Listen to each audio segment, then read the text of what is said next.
Hi friends, welcome back to my channel Kavitha talks. ఈ వీడియోలో మనం కాఫ్కి ఒక మంచి హోమ్ రెమెడీని ఎలా ప్రిపేర్ చేసుకోవాలో చూద్దాం ఫ్రెండ్స్. దగ్గు అనేది చాలా ఇబ్బందికరంగా ఉంటుందండి. ముఖ్యంగా నైట్ టైంలో అయితే మనకి చాలా ఇబ్బందిగా ఉండి అసలు నిద్ర పట్టదు.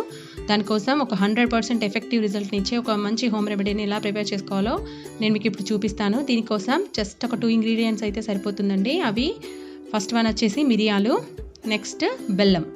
అంతే ఫ్రెండ్స్, జస్ట్ ఈ రెండు ఇంగ్రీడియంట్స్తోనే మనం మంచి రెమెడీని ప్రిపేర్ చేసుకోవచ్చు. ఇక్కడ నేను ఒక 15 నుంచి 20 మిరియాలని తీసుకున్నానండి. వీటిని మనం ముందుగా బాగా మెత్తని పౌడర్ లాగా దంచుకోవాలి. అప్పటికప్పుడు మనం ఇలా దంచుకున్న పౌడర్ అయితే మనకి రిజల్ట్ అనేది చాలా బాగుంటుందండి. ఒకవేళ లేదు అనుకుంటే మీ దగ్గర ఉన్న పౌడర్నైనా కూడా మీరు వాడుకోవచ్చు. సో దీన్ని బాగా మెత్తని పౌడర్ లాగా ఇలా దంచుకోవాలి. మీరు ఎక్కువ క్వాంటిటీలో ప్రిపేర్ చేసుకున్నట్లయితే మిక్సీ జార్లో కూడా వేసుకొని ఫైన్ పౌడర్ని ప్రిపేర్ చేసుకోవచ్చు. బట్ ఎప్పటికప్పుడు ఇలా చేసుకొని తీసుకుంటే మీకు రిజల్ట్ అనేది చాలా బాగుంటుందండి. సో ఇక్కడ నేను మిరియాలని ఫైన్ పౌడర్ లాగా ప్రిపేర్ చేసుకున్నాను. చూడండి, నేను ఒక 15 నుండి 20 మిరియాలు తీసుకున్నాను కదా, దానికి ఒక పెద్ద స్పూన్ 1 టేబుల్ స్పూన్ మిరియాల పొడి అనేది తయారైంది. సో ఇప్పుడు మిరియాల పొడిని మనము ఇలా ఒక బౌల్లోకి తీసుకోవాలి. నెక్స్ట్ బెల్లం అండి. మనం మిరియాల పొడి ఎంతైతే తీసుకుంటామో బెల్లం కూడా అంతే క్వాంటిటీలో తీసుకొని ఇక్కడ దీన్ని తురుముకోవాలి. తురుముకుంటే మనకి ఈజీగా ఉంటుంది. సో బెల్లంని కూడా తురుముకొని ఒక 1 టేబుల్ స్పూన్ తీసుకున్నాను నేను. ఇప్పుడు ఈ మిరియాల పొడి ఇంకా బెల్లంని రెండింటిని బాగా కలిసేటట్లుగా కలుపుకోవాలి.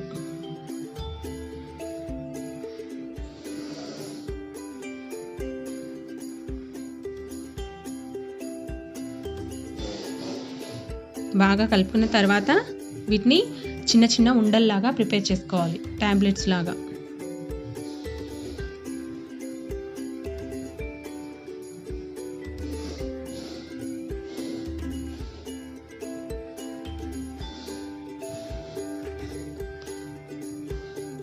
సో వీటిని టాబ్లెట్స్ లాగా ప్రిపేర్ చేసుకొని మనం దీన్ని మన పుక్కిటకి పెట్టుకోవాలండి. అంటే దవడకి సైడ్కి పెట్టుకోవాలి. కొంచెం మిరియాల ఘాటు అనేది ఉంటుందండి, బట్ మనకి దగ్గు నుండి మాత్రం ఖచ్చితంగా రిలీఫ్ అనేది లభిస్తుంది. సో ఇది నా పర్సనల్గా నేను యూజ్ చేశానండి. నాకు చాలా రిజల్ట్ని ఇచ్చింది, అందుకే మీతో షేర్ చేస్తున్నాను.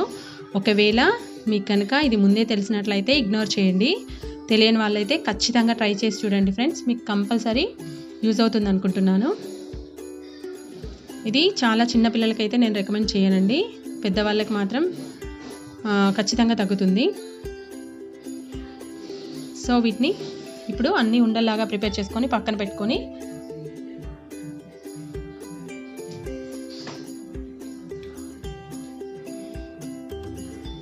చూడండి, ఇలా ప్రిపేర్ చేసుకొని పక్కన పెట్టుకొని వీటిని వాడుకోవచ్చు.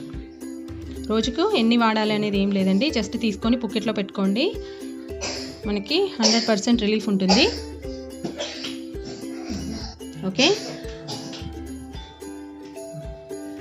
ఈ వీడియో కనుక మీకు నచ్చినట్లయితే లైక్ చేయండి, షేర్ చేయండి, కమెంట్ చేయండి, నా ఛానల్ని సబ్స్క్రైబ్ చేయండి, పక్కనే ఉన్న బెల్ ఐకాన్ని ప్రెస్ చేయండి. And thank you for watching. Bye bye.